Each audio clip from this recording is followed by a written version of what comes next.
Welcome back. So let's understand about evaluating generative AI results and refined prompts for software testing tasks. So how you can evaluate that the GenAI or the large language model is actually returning better outcome, or the model is not hallucinating, or the output that it's generating is actually of good quality. So let's understand that. Now generative AI, or basically evaluating the performance of GenAI in software testing, will require a clear set of metrics to assess the quality. You need some metrics to check whether the outcome from GenAI from the large language model is actually of required standards and quality or not. So we'll go through some of the metrics which are used to check the effectiveness and relevance of the generated output by the large language model or generative AI models. Now these metrics, whether they are general or task specific, help to optimize the LLM prompting. Okay, now let's understand these metrics which are used to evaluate the results of GenAI on the testing tasks. So several metrics can be used to evaluate the quality and efficiency of the GenAI results on testing tasks. Some of those metrics are,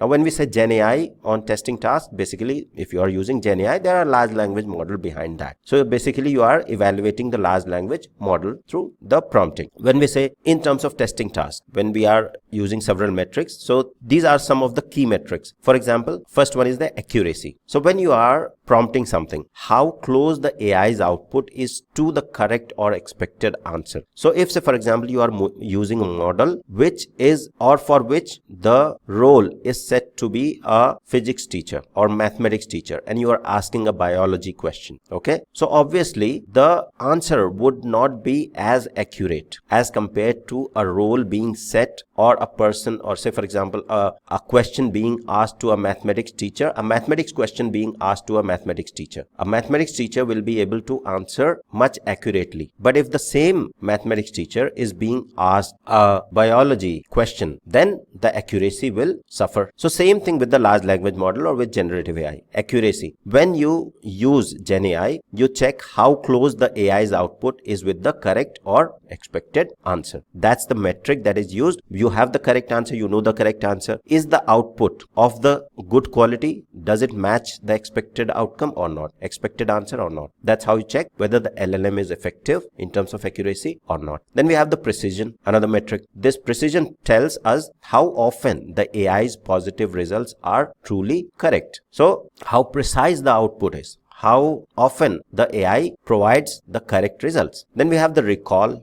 another metric, how well the AI captures all relevant correct results. Then another metric is relevance and contextual fit, which is basically how well the output matches the user's intent and context. So if, say for example, I am asking software testing, or I am working in the software testing team and I'm using generative AI for testing tasks, is the output from the model, from the GenAI model, relevant as per my testing expectations? From the playwright test automation perspective, is it contextually fit for my case or not? That's the relevance and contextual fit. Then diversity, how varied and non-repetitive the AI's response are. Is the AI really generating varied responses or not, diverse responses or not, or is it providing me the same answer again and again? So if the diverse metric, by using diverse metric, you can basically understand that whether the large language model is basically providing you the non-repetitive AI responses or not, a unique responses but correct responses every time. Then the execution success rate metrics, what this does, how often the AI completes tasks without errors or failures. So how many times when I prompt GenAI, the large language model, how many times does it provide me the correct outcome and